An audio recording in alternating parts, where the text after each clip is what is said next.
I used ChatGPT to outline my novel, and then I wrote it myself. And I'm very curious just how different it turned out after I was done.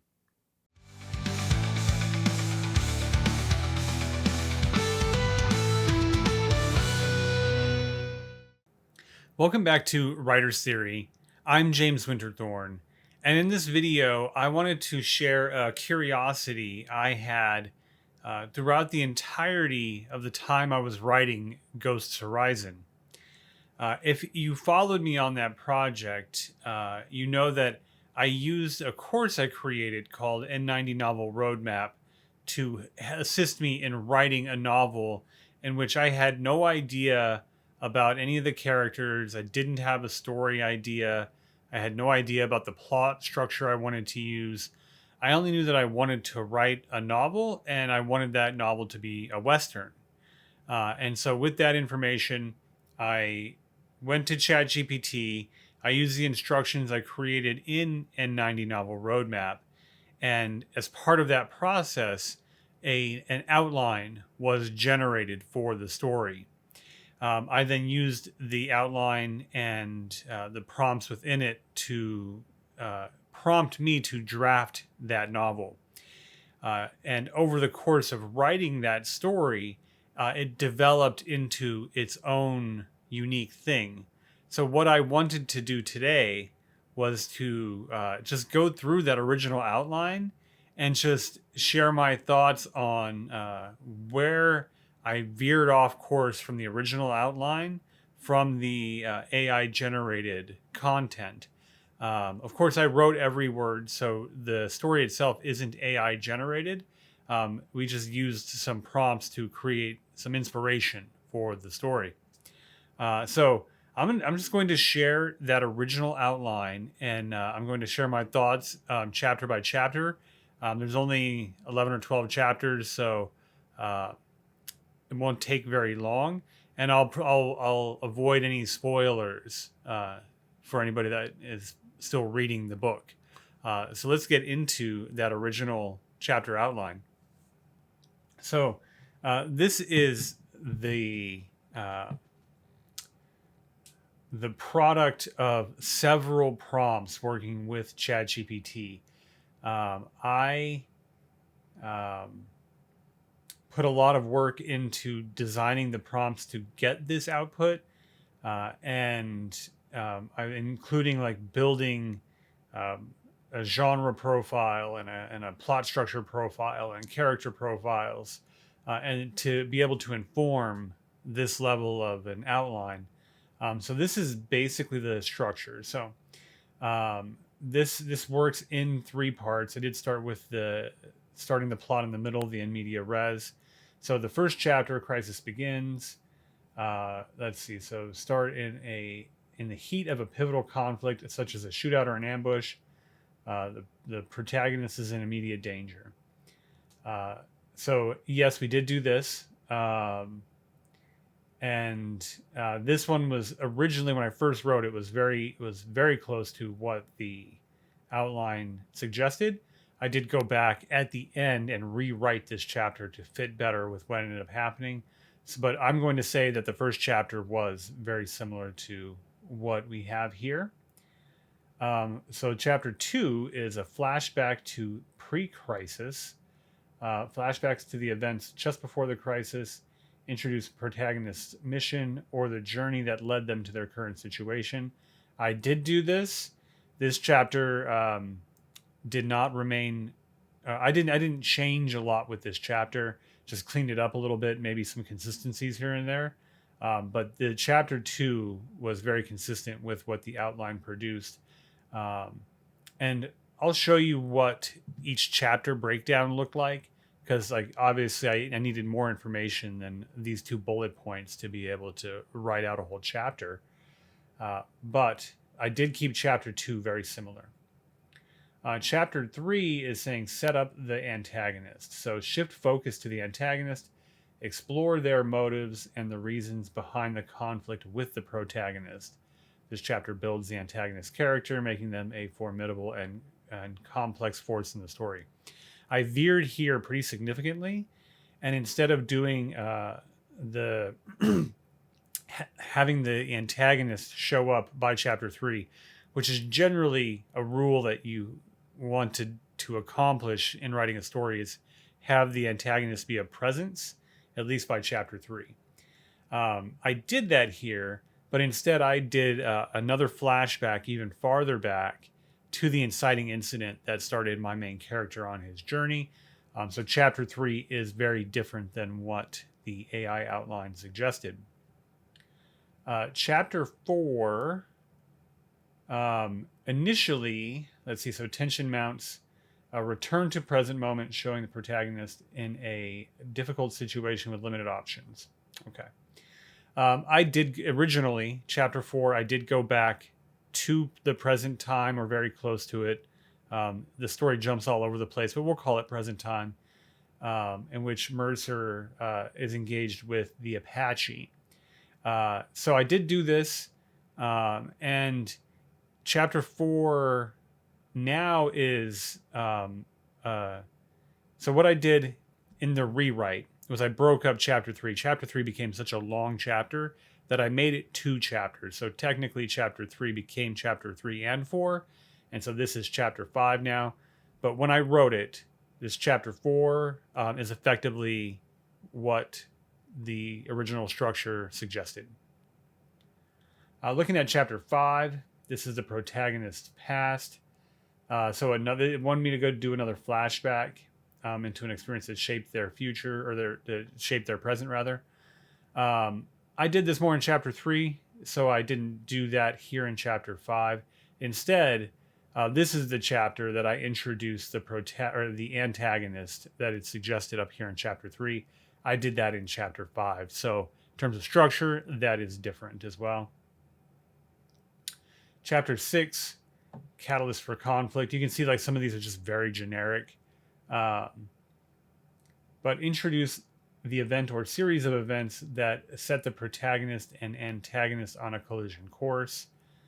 Establish the origins of the main conflict, providing readers with clearer understanding of the sense of stakes. So this being like, and you can see in chapter 7 too, this is in like Campbell's work, what you would consider the road of trials, or allies, enemies, and allies, enemies, and something. What is the other part of the hero's journey there? I'm gonna do a little research here.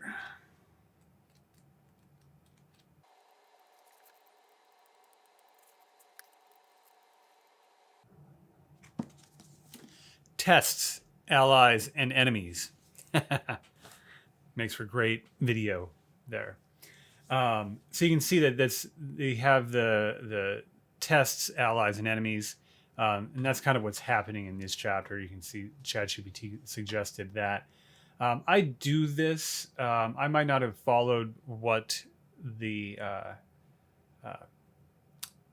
prompts were exactly in ChatGPT, because around this time I was getting bored with the story that I was writing, which is always a negative thing. Like, you don't want to be bored writing, because if you're bored writing, guaranteed your reader's bored reading.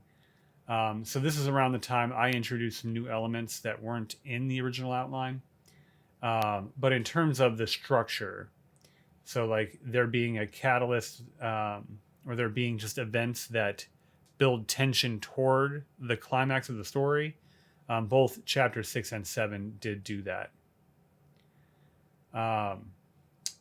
You get to chapter 8, and chapter 8, so this says the protagonist resolve. The protagonist makes a crucial decision or revelation, determined to confront the antagonist with newfound clarity, set the stage for the climax, solidifying the protagonist's resolve, increasing the narrative momentum. I differed here pretty significantly. So I had a big gap in the timeline from chapter 3 and 4, which was a year before all the events that we see present time, to how my main character got from that point up to the beginning of the book.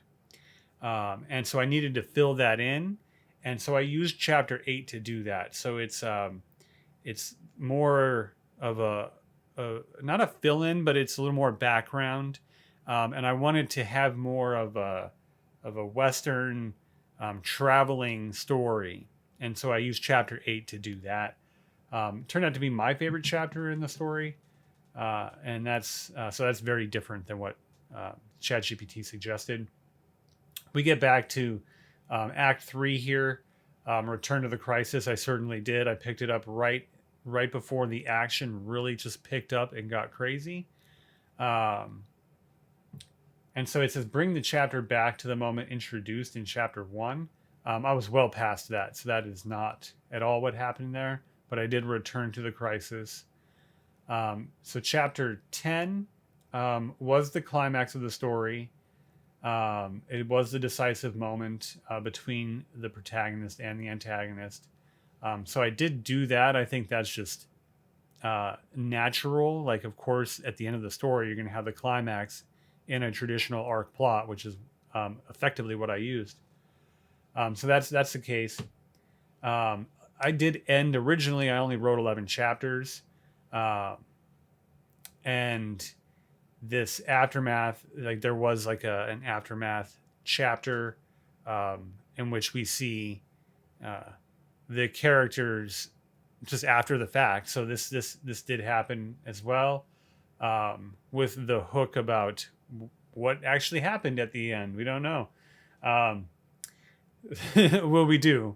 You just have to read for it. So chapter 12, I didn't write initially a 12th chapter. I did write an epilogue to introduce a little bit of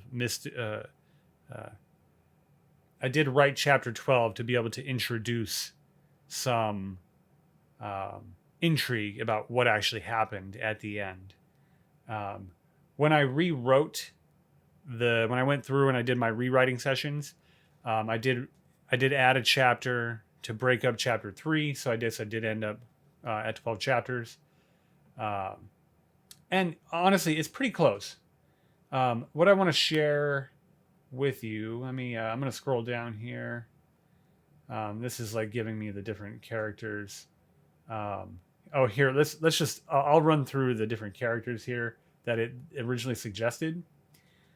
So I have Cole Mercer, main character. It originally wanted Silas the Judge McGraw. I think it was leaning a little too heavily in Cormac McCarthy there with the judge. I changed this to Silas Shaw instead of McGraw. Just didn't think that last name really fit the character. Maria Alvarez. I didn't call her Reyes. I just called her Maria Alvarez. She's definitely in it. The mentor, Jeremiah Boone, doesn't exist. The outlaw, Elijah Red Hawk, does not exist. The innocent Sarah Little Dove Turner does not exist.